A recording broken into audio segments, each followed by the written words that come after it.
In this module, we're going to look at the basics of declaring and invoking methods in Java. Methods can be used for a variety of reasons, but one of the most common is that you have a block of code which you're going to use in several different places. So rather than write it out all over again, you can group it together, create one method, and then call that method from those multiple places. In many other languages, methods are actually referred to as either functions or procedures. Let's start by creating a new project. We'll call this one methods.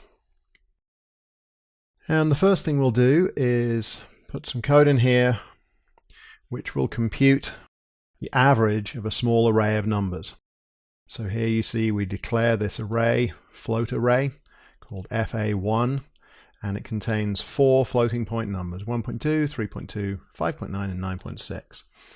Then we declare another variable called sum. Again, it's floating point number.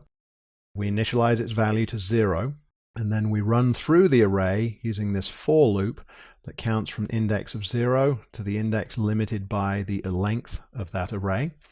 And for each element, we add that to the sum. Then the average is computed by taking that total sum and dividing it by the number of elements in the array, fa1.length. And we print that out. So if we look at these numbers in the array, the average looks like it's probably somewhere around 5. We've got almost 10 there, about 6 there, 3 and 1. So they're spread fairly evenly. And if we run this program, we see that the output average number is about 4.9. So it looks kind of believable. So suppose that we want to compute the average of another set of numbers. We could simply write out the same code all over again. So here is a new array of floating point numbers. We've called this one fa2. Notice this has 6 numbers within it. We reinitialize our sum variable to 0. And then we run through the array fa2 based on 0 to fa2 length for the indexes. And then we add each of those elements to the sum again. And then we compute the average using sum divided by that amount of numbers. So if we run this program, we should see we get a slightly different value. But again, these numbers are spread fairly evenly between 0 and 10. So it's not a big surprise that the average is about 5. Well, the issue here is that we have almost exactly the same code repeated there, where we start by initializing the sum to 0, then we add to the sum each of the elements of an array, and then we compute the average by taking the sum divided by the number of elements. So this code has been duplicated. Clearly, duplication has 2 problems. One is that we have to write it out twice, which is rather a nuisance. And the other problem with that is that if we discovered there were a bug in this piece of code, we would have to remember to fix it twice instead of fixing it once. So what we would like to be able to do is to take this chunk of code out and reuse the same code in both these places. And to do that, what we're going to do is to create a method. So the method is going to be created separately. You'll notice at the moment we've actually been ignoring the fact that we are inside this method called main. We're actually going to create this method outside of that, but still inside of the class for methods. So there we have the method declaration. Let's take a look at this for a moment. The first piece is we're going to take more or less on trust for the time being. In other modules, we'll discuss what these mean, and we may find some variations on them. We're going to label this as public and static. Then the important pieces that we want to discuss right now, each method returns a computed value to whatever piece of code called it. And the type of the returned value is declared here. So in this case, we're saying that when we compute an average, what we will get is a floating point number. So we declare the return type float here. Then the method's name is average, so that's what we're going to call it as when we need to invoke this behavior. Then we can specify arguments that this method requires to do its job. So this is information that's passed into the method from the outside so that it can do its work. Then inside the method, we do pretty much what we did before. We declare our sum variable of type float and initialize it to 0. Then we go through the whole contents of the array. Notice this time we refer to fa.length. So that's saying whatever array I was given, iterate over each of the elements of that. And in fact, we pick up fa idx each time round and add it to sum.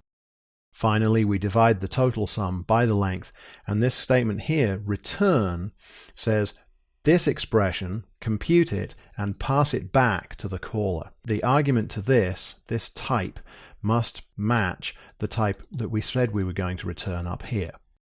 So that declares a method called average that takes an array of floating point numbers as an argument and returns a floating point number as the computed result.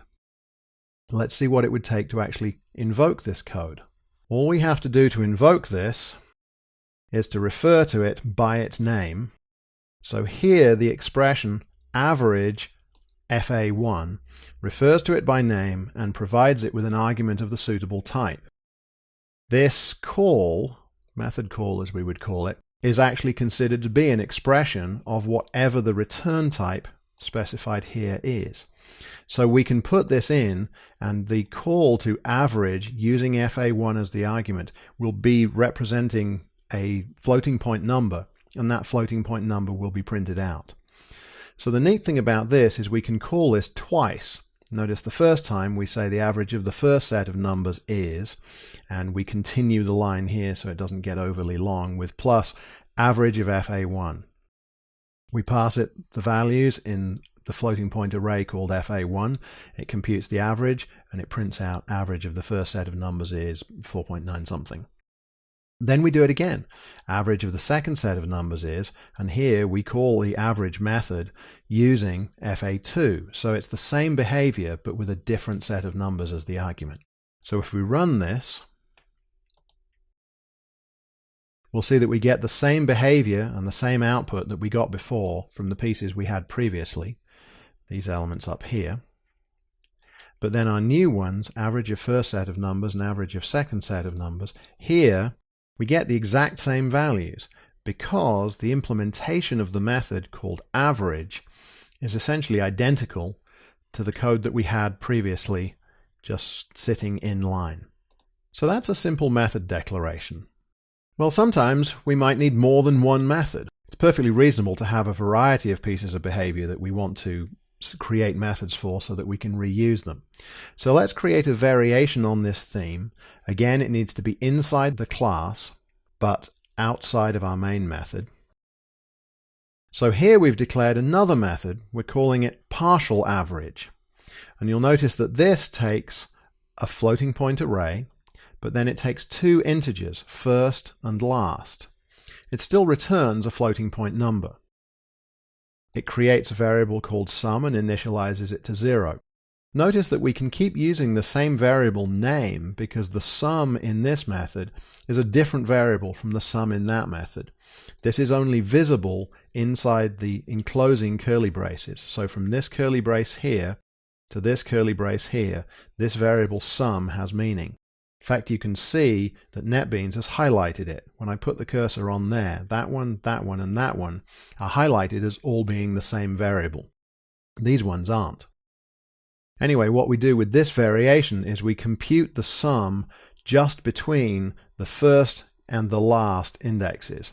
So for idx is first, idx less than or equal to last, add up the sum, and then divide by 1 plus the difference between those.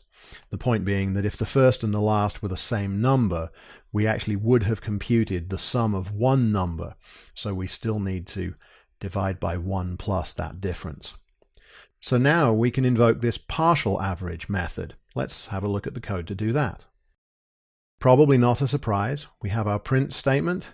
It prints out the message, and then it concatenates with that the result of calling partial average, giving it the array of floating point numbers fa2 and a beginning and ending index. So if we run that, we'll see that it computes a believable average. 5.1 is probably somewhere about right. Remember, it's computing the indexes. That's index 0, that's 1, that's 2, that's 3, that's 4. So it's adding up those four numbers and dividing them by 4. Well, one of the interesting things about object-oriented languages is that we can actually reuse method names if we want to, under certain circumstances. So it turns out that really this isn't a partial average. What it is the average, but the average of only a partial set of the numbers. And then we can actually call this method average. Notice I've changed the name here to average, here to average. They're both the same name. But the reason the compiler is okay with this is that it can tell by the argument list that they are different functionality. So if I change this also to average, you'll see it's happy still, because it knows that if I ask for this average, it needs the piece of code, the method, that takes a floating point array and then 2 integers. If I ask for this average that just takes a single floating point array, it knows that it must use this average method based on that. This is called method overloading. And really what it means is if you need to describe what is essentially the same operation but with different input data, then you can actually use the same name. Don't do this unnecessarily because it could be confusing, but it's important to recognize that this is allowed in many object-oriented languages, and Java is one of those. So, in this module, we looked at the basic reason for declaring a method, the process by which we declare a method, how we give it a name, a return type, and its argument list, and how we invoke a method, along with the mechanism by which we can reuse the same name, known as method overloading.